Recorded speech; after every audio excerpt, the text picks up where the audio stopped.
It's all about video. If you're not doing it, you should be. And we're going to be talking about why in this crowded market with all these vloggers and video real estate agents out there, there's still an opportunity for you to grab some space and get some business. With us, Heather Taylor. Welcome to the Hey, show. don't you have some fanfare or something? No crowd noise. All right. Fantastic, Heather. This is so cool to have you on the show. We're going to jump into what you've done with YouTube. Oh. First, let's give a quick update on how you got into real estate. Just keep it real short, and then we'll get into the meat. How I got into real estate real quick. I've been in real estate the better part of 20 years. Started in Florida. I wanted to be an investor. The realtor I was working with convinced me to become a real estate agent. And that's the short of it. I did it there strictly with investors for a couple of years. Then I had my twins, stayed home with them for 5 years, got happily divorced. I like to say that because sometimes when you say I got divorced, people are, oh, we're both happier. Yeah, that's a good and got back into real estate because it was my favorite. Prior to real estate, I was in financial services in Boston. So I felt like real estate was kind of the combination of those two things, which I really enjoyed. And I still enjoy. So I got back into it in 2013 here in North Carolina on a very different capacity as a residential real estate agent rather than working mostly with investors. And I love it. So that's how I got in. And it's loving you back. Most days. Most days. Well, expecting every day would be unrealistic. That is true. So YouTube's new to you. How were you getting your business prior to that? I'll try to keep this quick as well, but I started when I got back into real estate in North Carolina. I was a single mom. I had twins who were 5 years old, and I had a parenting podcast that I ran for 9 years. And so I was very centered around parenting. And I started something called the Snack Patrol, which was me going out and handing out free snacks to moms and kids at parks. It's the kind of thing only women can do. I wouldn't try that one. I started with a guy and he was like, I can never do that. I'm like, no, I would not suggest it. So that's how I got started. But then I rebranded a year or so ago, and that's when I got into video. I'd actually done a bit of video previously, but hit or miss, never stuck with it. It's a lot of work. So I would get into it and then get back out of it. And so about beginning of 2024, I got a coach and got really intentional about video. And why? What was it? What was missing in your business that you wanted to do video? Well, I could see the market shifting, and I had been definitely riding what I think a lot of agents who had been in the business long enough prior to COVID were riding, right? We've now got a big enough sphere of influence. We're getting our referrals, but I could see that the market was shifting a little bit, and I knew I didn't want to knock on doors, and I'm a little too old for that Snack Patrol thing now. I have to be like the snack granny. So out work. Exactly. I might pick your teeth, kids. Sorry. So I just thought, I need another lead generation technique, and I enjoy video. Like having a background in radio and then podcasting, video was kind of a natural progression for me. And when I met my coach, we clicked right away. Honestly, when I found this coaching program, and then I saw the cost, and I'm like, I'm not doing that. Right. And the funny thing was, I had looked up the guy's name on YouTube and found a guy with that name. I was not impressed with this guy's YouTube. So I'm like, this whole coaching thing is BS. I'm not going to do it. It's too expensive. I don't even like this guy's videos. Right. So then my coach says to me, well, just so you know, we did a couple million in GCI last year, but that's totally cool if you don't want to talk. I was like, okay, let's have a conversation. Well, from his hit, he's saying his. So he was just starting his coaching business when I reached out to him. And the funniest thing was when he popped up on the screen, so he did a call like this, and it's totally a different guy than the guy I had seen on YouTube. Yeah. It's totally, this guy's British. He's like way more charismatic. I'm like, oh, okay. And we hit it off immediately. And he had seen that I had done some work on YouTube previously. So I kind of had some traction, but not enough. And he was like, I can change a business. And I was like, okay, because anytime you do YouTube or anything consistent like that, coming up with the content is a lot of work. Coming up with the script is some work. Recording it takes time and work. Then, now that you're sick of seeing yourself and sick of talking about this topic, you got to edit the video, post the video, research keywords, make shorts for other, all these other things. So when he was like, I'll take care of all that, I was sold. Yeah, that's fantastic. So how does it start? Where do you start in that process of getting on camera? Well, geez, that's a great question. You mean for somebody who's never done it and is just considering it? Yeah, the first step with him. What was it? What was the first thing you had to do? Well, I had done some videos, so I had a lot of the equipment, but I just bought some really, I didn't sink a ton of money into it. I used my iPhone. I bought a cheap tripod. I already had mics. And so that was really it. And really talking to him about what content was hitting best for him. Now he's out in Vegas, so it's a bit of a different market, but he was able to share what worked best for him. So what it took was just do it. So with the equipment you mentioned, is that all you use? Or did you have to upgrade? No, initially, the funny thing is I went and bought a more expensive iPhone and then ended up using the iPhone I got for free, which was an iPhone 12, because I would be recording and so much business would still be going on. I'm sure all you realtors can relate. The text never stopped and you don't want to be unresponsive for hours. So I ended up using this iPhone 12 that I had from years ago, and it was totally fine. So I used the iPhone 12. The biggest thing was having microphones. I happened to have some at the time. The first day of recording, my whole tripod fell and my microphone broke. That was unfortunate. Yeah. I mean, and to tell the truth, there were some growing pains to trying to record every week. I bet. Like my equipment broke, then I couldn't get the thing to upload. And, it's one thing after another that made me, but I'm like, I'm going to do this because I don't want to knock on doors again. You had a good business going and you started this. So and you're saying this a lot of time. How did you fit it in? So, how specifically with Keller Williams, they talk a lot about lead gen and time blocking your lead gen. So I just felt like this is my lead gen. Okay. Even though I don't hate it, I feel like if you block time for lead gen, it's got to be the worst time of your day. Right. The thing you hate the most. Shouldn't be the scenario, but yeah, for many days. Yeah. So I almost felt guilty making it my lead gen because I have fun with it for the most part. But that's what I did. So I block off. I still do 2 hours a day to, sometimes it's just research. Sometimes it's script writing. And then other days it's recording the actual video. Then there's recording the B-roll. So it can be time consuming. I know some people are probably more efficient with their time with it. And as the years gone on, I've gotten, it's been a little over a year now of being more intentional, trying to do a video a week. I've gotten better with the time, but I do block off 2 hours a day to work on it every morning. And what roles are you playing? What are you physically doing yourself? Besides, you mentioned keyword search. Is that you? No. So writing? Yes. Okay. So my coach will give me ideas about topics that work. And if you look at YouTube channels, anyone who's doing YouTube in this area, the content is not extremely dissimilar. Right. We all kind of do similar things in a slightly different way. It's one of my favorite things about video is it doesn't matter who else is doing it because people resonate with me or they don't. And what I love about it as opposed to door knocking or cold calling is if they don't like me, they just don't call me. That's right. They're never like, hey, you suck. Bye. You don't get that call. Give you a hard time. They don't you don't get the rejection as much, I mean, it's out there, but it's not happening to your face, I'm sure. So some people are going to resonate with me.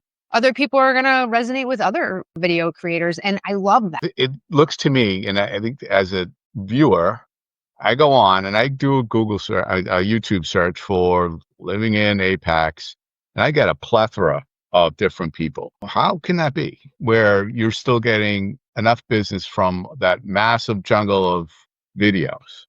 I mean, just kidding. I mean, Joe, it's the hair. There you go. No, I think it really is.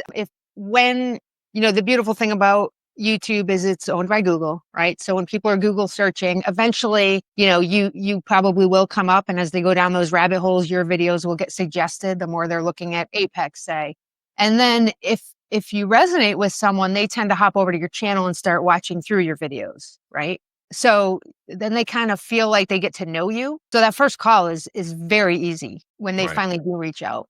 It's pretty simple. It's getting to that point that's challenging. But to answer your previous question, which I know I tend to zigzag around a little bit, but I come up with the ideas along with my coach. I write it, I record it. I don't know if all of his coachees do this, but I edit it together front to back. So the whole video is the way I want the content. And then I send it to his editor. His editor puts all the graphics in and some flair and some music and the ending. And then his people do all the keyword search and they actually do the posting to YouTube and writing that up. And then they write a blog for me about that video. And then they create shorts for me to put on YouTube and then they post the shorts. So a lot of the work that goes on behind the scenes of video making, my coach is now doing and his team, which takes a lot of the burden off of me. Yeah, I can't imagine trying to handle all that yourself. No, it just gets, and then you get busy. because then people actually do reach out, So just like the roller coaster of real estate, you got to keep trying to make videos through the time when you get busy. And without that extra help, I just don't know. How do you measure your success in this? Well, I think just by transactions for me. And to be totally transparent, last year was my first year of doing it regularly. And I closed 5 deals that were strictly YouTube. So still doing my other things, sphere of influence and referrals, but I expected 0 last year. To me, that was just going to be a foundational year. And to my coach, he's like, let's lay down the new foundation, the consistency, the new thumbnails. Oh, my coach also handles the thumbnail creation. So to me, that's what I was doing. But I did have 5 sales closed that were strictly from YouTube. So I'm hoping to do better than that this year. We'll see. Yeah. And consistency. So someone's going to say 10 hours a week. I don't have that kind of time. There's no way I can do it consistently every week. How important is it doing that every week? I think consistency is important, whether it's every week or not. I'm not sure because I've never actually accomplished every week. So I would have done 52 last year if I made it. And I think I got to 30. Okay. So you didn't hit it every week and you still getting some significant impact on your business. Yeah. And I've got 1 under contract this year strictly from YouTube so far. And I'm hoping that picks up, and it does get more competitive with more people making videos. And I think one of the challenges this year, I incorporated my assistant into the videos. That has made it a lot more fun for me than just being out there by myself. One of the challenges I think with doing videos is you're out there by yourself. You're setting up a tripod, you're recording, you're taking the tripod down, you're going somewhere new, you're setting up the tripod, you're recording. You got to check your hair, especially for the women that do this. My coach is a bald guy. I'm like, you have no idea the pressure. I just worry about, did I shave the back of my head? So that must make it easier for you to go out and do that, not just because he's there, just to share the moment and have someone with you. Yeah, for so many reasons, it's easier. It keeps the energy up. He can follow me with the gimbal, which is one of the other things that I did buy. And then I'm not setting up and taking down. It's fun to include him in the videos. So people kind of get, because they all work with him. If you work with me, you work with him. That's right. So it's been fun. So going back to how do you measure success? Do you get like hyper focused on how many views you're getting, any comments? Does that matter as much as it seems to be when my video went viral? What's the reality behind all that? No, I'm glad you asked that and circled back, because I definitely got a little sidetracked. But it's like selling a house, right? Who cares if there's 100 people at the open house if no one makes an offer? Right. Right. But you have one good showing, that's way more important. So I look at my YouTube videos like quality over quantity, right? If I get some viewers who are actually looking to buy houses or sell a house in this area, that's what I'm looking for. So if 700 friends watch it who have no intention of moving, my numbers might be better, but what comes of those numbers won't mean anything. So for me, it's definitely, everyone cares you don't want to do the work and have 0 people watch it, but it's definitely more of you don't have to have massive numbers. I think I'm up to like 600 and I think today was 664 or 663 subscribers. I don't have a ton. And if you look at video watches, most of them are not watched by subscribers. It's other people watching the video. Right. So yeah, I've heard that the subscriber number really isn't what matters. It's the views. And it's who's watching. So yeah. And I am not a big fan, and maybe this will change because maybe I should be a bigger fan of this, but of the big hook, like the Raleigh is catching on fire, Right. and then you open it up and there's nothing about, that's not happening.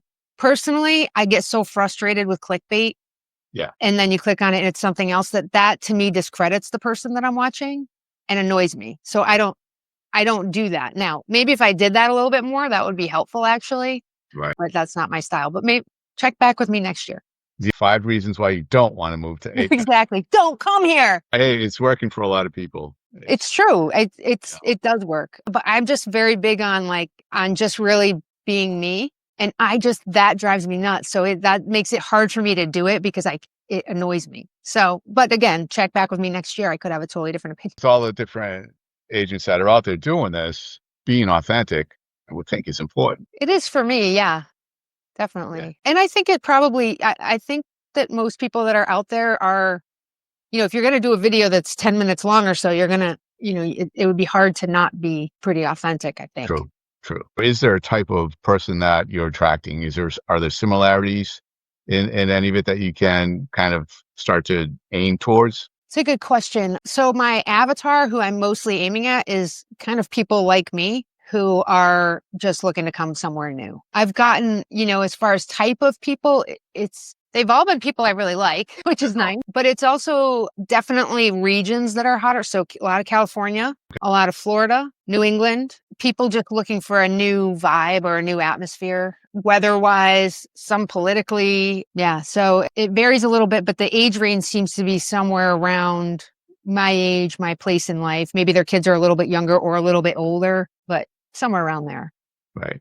And are you targeting them, or is that just who naturally finds you? Well, if I had to say who am I aiming for, probably those people, and as I get older, 10 years from now, should I still be making videos? Who knows? I might be looking more at targeting people who want to live in 55 and older communities. That might be 5 years from now, actually, or people who are downsizing. But right now it's still kind of those middle kids are somewhere in school still.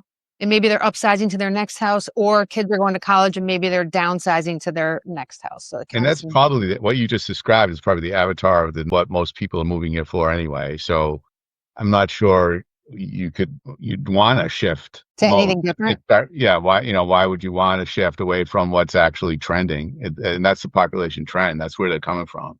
Yeah. So. Yeah, I agree. And I don't know. So you have no way of knowing which people don't like you. So I can't tell if there's a group of people that I'm specifically repelling. Are all the older people watching me and they're like, this, I don't like her, or younger people? I don't know. But it's been a really fun experience doing video. Expect this year, if you don't mind sharing. Well, I'm hoping to double.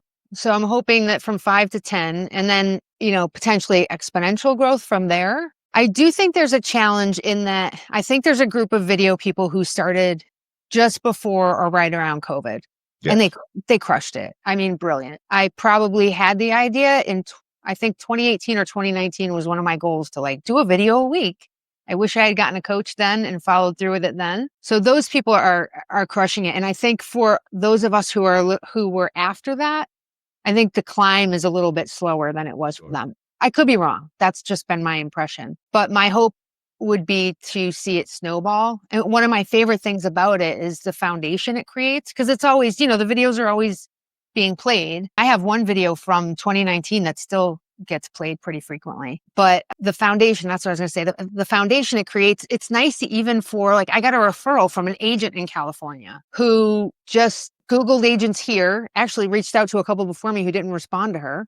There you go. And then reached out to me. And I'm like, well, why'd you pick me? She's like, well, I ended up finding your videos. And I'm like, okay. So it does more than just the people searching to move here or anything related to that. It's also when someone refers, just like anyone who gets referred to you or anyone, right? 100%. So then to see the presence that I have through YouTube, I think there's no real way for me to measure that. A few of them have told me oh yeah, I Googled you and then I watched your videos, but they were already going to reach out to me anyway. So the video didn't make them reach out, but I think it reinforces a level of credibility when they can watch the videos. Yeah, absolutely. So just you mentioned your old video being out there. I did my first video. I was doing a weekly update back in 2009 is my first one. And I left only that one on my YouTube channel. It just because it was hilarious that I did that. And I did it for a long time. For years, I would do a weekly update on the market on Cape Cod. And back then, no one was really out there. So, and I would continually doing my properties out there. So your point of leaving that original one out there is so smart because it has gravitas. People are going to keep seeing it and they're going to find you. And for years after I stopped selling, I would get leads from I did a lot of lakefront sales on Cape Cod, and I had a bunch of videos out there, and people would just occasionally, just out of nowhere, find that video and give me a buzz. So doing that, keeping that stuff out there is smart, even if it's different than what you're doing now. Yeah. And it's all very humbling. I mean, I don't know anyone who's like, oh my God, I look amazing on video. It's fine. It is what it is. But, that's not like we have hair and makeup for YouTubers, real estate YouTubers, so you're not, if you're out and about doing it, you're not in a controlled environment. So there is a level of, it definitely keeps me humble watching those videos. So how are people reaching out to you? You mentioned you picked up the phone, you answered the phone, which is fantastic. You're ahead of many, many agents by doing that. As you just mentioned, 2 out of 3 didn't. So good for you. Is that the typical how these clients are calling? Are they calling you? Are they direct messaging you? Are they looking for you on YouTube? How do they get to you? So mostly through my Calendly link on my website, which has been really awesome. Like, it's so nice to see like, oh, somebody scheduled a call. And then I immediately respond to them myself because, there's all the automation, and I don't know if me from the other side of that, I'm like, is there anybody even there? Right. So I immediately will respond with some personal stuff and like, hey, this is really me, blah, blah, blah. The other question I get a lot is, if I work with you, am I going to actually work with you? Yeah. And I know that different agents do it differently, and there's not a right or wrong way. I can imagine I'm not at the place where I'm referring all that business out. I'm working with each of these people, unless they're just not within an area that I cover, then I will refer them out. But Well, getting to the point where you can refer them to someone else, I don't know how to do that yet. when you start getting this exponential growth, you're going to run into that. And I'm sure your coach who's doing 2 million in production isn't working with every single person that's coming through. He's hardly, so he had a really, I like his technique, and that is he has people on his channel make their own videos for different, whether it's a different demographic or a different location.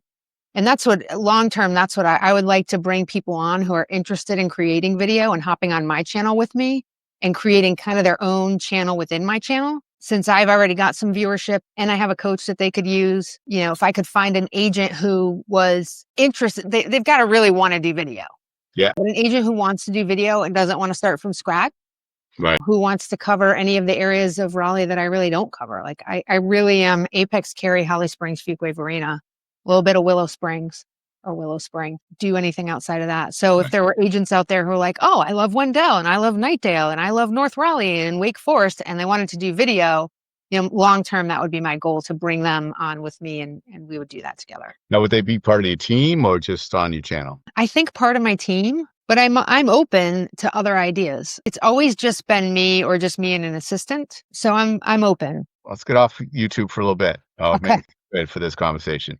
What gets you up in the morning? What's driving you to do this? I mean, everyone has their big why, right? And for years, mine was the kids. I mean, when I left my marriage, not to get too deep and serious on you, but there were some people who were like, you'll never be able to make it with 2 little kids and yourself. And so my big why was like, okay, watch me. And that drove me. And I wanted to be able to support my kids, and Sure. that without getting into the dirt or the nitty gritty on that stuff, that was my big why. But that has shifted.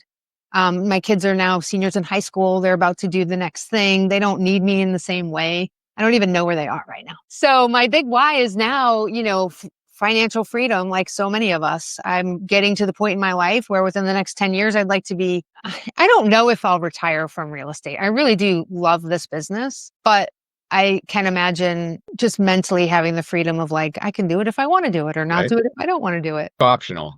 Exactly. I'm a morning person. I'm very routine in the morning. I have always been a routine person. So getting into real estate, that was my biggest challenge, is every day is kind of different. So the way that I combat that is I have a pretty strict morning routine every morning. Good. And I actually enjoy getting out of bed. So it's what keeps me up at night, which is very, like 9 o'clock, forget it. It's over.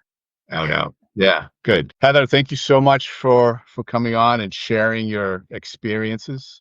Thanks, Joe. I appreciate you having me on. If somebody's thinking about doing it, what would you tell them? Go for it. Actually, reach out. I'd be happy to have a real honest conversation with anybody about the pros and cons of doing video. I'm happy to share my coach's information. Anything I can do to help, happy to do that. And maybe you want to team up and we can talk about that too. There you go. Heather's name, follow her there, is on this somewhere. Yeah, Heather Taylor, Taylored Realty Group. Wherever it's going to be. I don't know. If you like this show, please subscribe and stay tuned for the next show. Oh yeah, let me say what my YouTube channel is real quick. Good idea. Live in Raleigh, NC. So if you just go to YouTube, Live in Raleigh, NC. Taylored Realty Group. Yep. Okay, I'll put that link in here too. Thanks, Joe. All right. You best have fun. Thank you. Bye bye.